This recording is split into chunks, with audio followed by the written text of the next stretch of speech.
মোদী সরকারের বিভাজনের যে বিল নিয়ে এসেছিল, যে আইন করছে তার বিরোধিতা করার জন্য, কিন্তু দুঃখের বিষয় দেখতে পেলাম না সিএম জাটুয়া মহাশয়কে।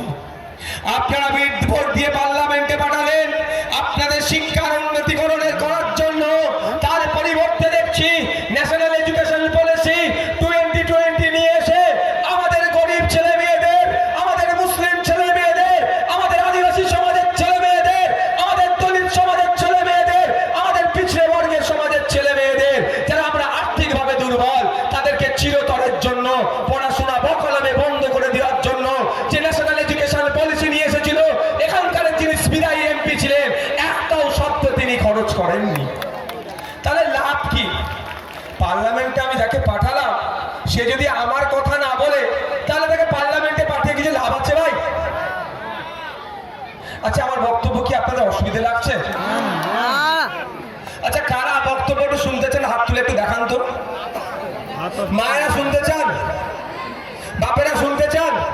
দূরে যারা আছেন তারাও শুনতে চান তো ভাই? আমি অল্প কয়েক মিনিটের বক্তব্য দেব, কিন্তু রাত হয়ে আসছে, আমাকেও বাড়ি যেতে হবে, আপনাদেরকেও বাড়ি যেতে হবে। কয়েকটা গুরুত্বপূর্ণ বিষয় আপনাদেরকে জানতে হবে। আমরা যাদেরকে ভোট দিয়ে আমাদের চাওয়া পাওয়া অভাব অভিযোগের কথা তোলার জন্য পাঠালাম, তারা আমাদের ভোট নিয়ে কি করছে? আমাদের সাথে বেইমানি করছে, অর্থাৎ আমাদের অভিযোগের কথা তারা পার্লামেন্টে শোনাচ্ছে না। আপনারা জানেন তৃণমূলের বন্ধুরা এসে পাড়াতে পাড়াতে কি বলছে? এই ভোটটা দাও, না হলে বিজেপি সিএ বলে তাড়িয়ে দেবে।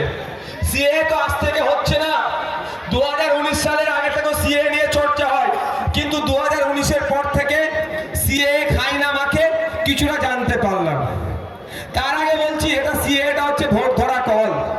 আপনাদের উদ্দেশ্যে বলবো, যাদেরকে আমরা ভোট দিয়ে পার্লামেন্টে পাঠালাম সিএ এর বিরুদ্ধে প্রতিবাদ করার জন্য, দুঃখের বিষয় তারা সিএ এর বিরুদ্ধে কথা বললো না, বরঞ্চ তারা দেখলাম সিএ নিয়ে যখন ভোটাভুটি হচ্ছিল, বিজেপি সরকারের বিরুদ্ধে ভোট দেওয়া তো দূরের কথা, ভোটদান থেকে তারা পালিয়ে গেল।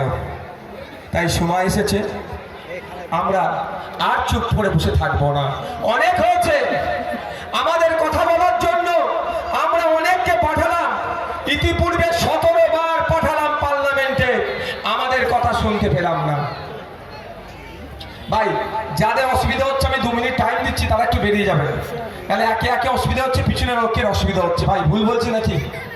যাদের অসুবিধা হচ্ছে একটু 2 মিনিট আমি টাইম দিচ্ছি, সবাই একসাথে বেরিয়ে যান, নাহলে একে একে মাঝে মধ্যে বার হচ্ছেন তো অন্যদের অসুবিধা হয়ে যাচ্ছে, নাহলে একটু ধৈর্য ধরুন।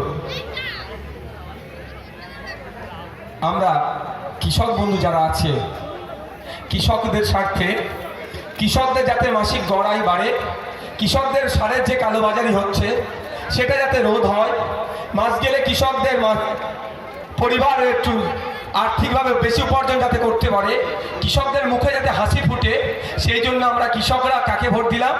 সিএম জাটুয়া মহাশয়কে ভোট দিয়ে পার্লামেন্টে পাঠালাম।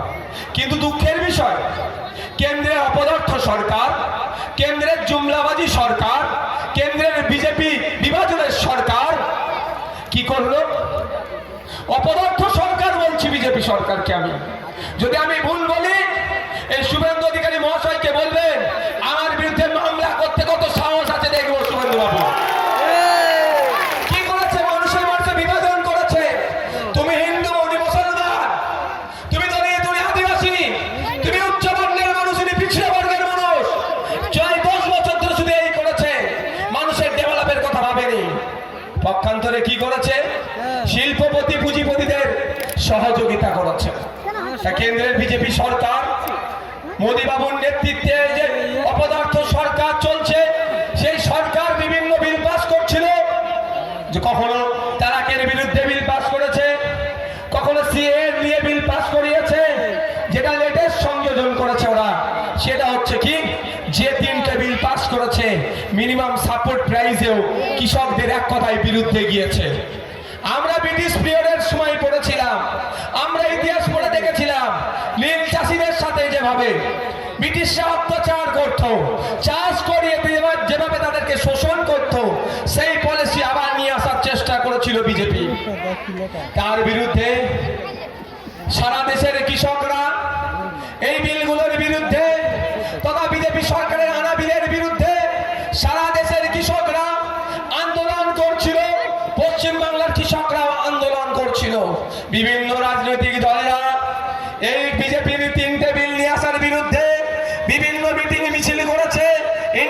সেকুলার ফ্রন্ট করেছে। অবশেষে যখন বিল তুলছিল না, বিলগুলোকে প্রত্যাহার যখন করছিল না, দীর্ঘদিন ধরে দিল্লির সীমান্তে কৃষকরা দীর্ঘদিন ধরে আন্দোলন করছিল, তাও সরকারের যখন টনক নড়ছিল না, কেন্দ্রীয় সরকারের টনক নড়ানোর জন্য সারা দেশের কৃষকরা এই ভারত বন্ধের ডাক দিয়েছিল।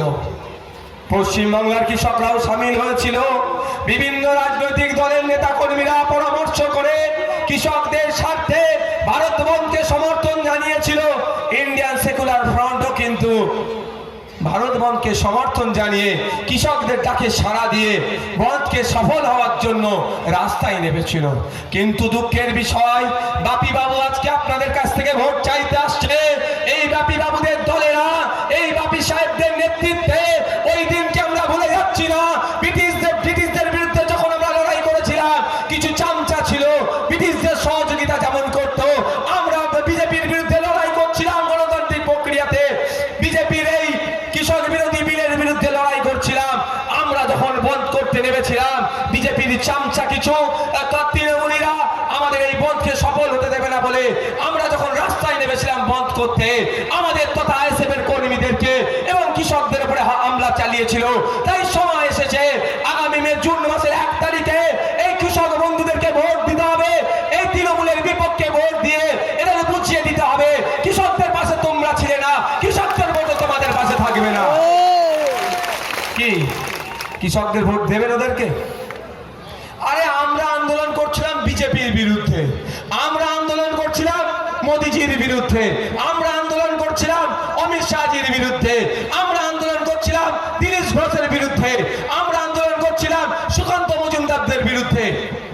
কষ্ট হচ্ছিল কেন বাপিদাদের? বুঝতে পারছেন না? আরে তো আমরা কেন্দ্র সরকারের বিরুদ্ধে আন্দোলন করছিলাম, বাপিদাদের কষ্ট হচ্ছিল কেন?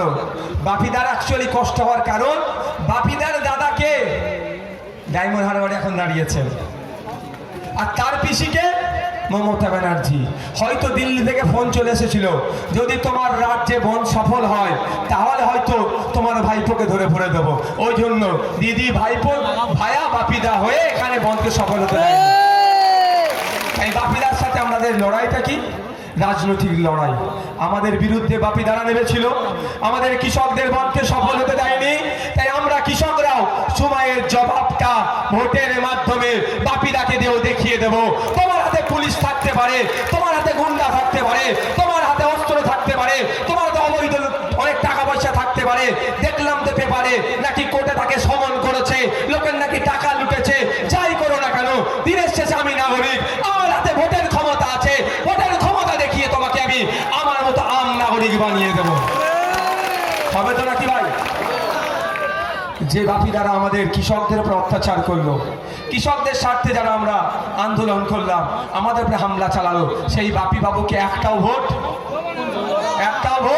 দেব না। এবার আসা যাক, আচ্ছা এখানে যারা কৃষকরা আছেন আপনাদের মথুরাপুরে, সবাই যারা আছে নির্দিষ্ট কোনো একটা ধর্মের মানুষ নাকি? হ্যাঁ বলুন, আছে নাকি? আমরা আমাদের পরিচয়, আমরা কৃষক, যার ধর্ম বর্ণ নির্বিশেষে আমরা কৃষক। আমরা কিন্তু ভুলে যাচ্ছি না বড় ফুলকেও।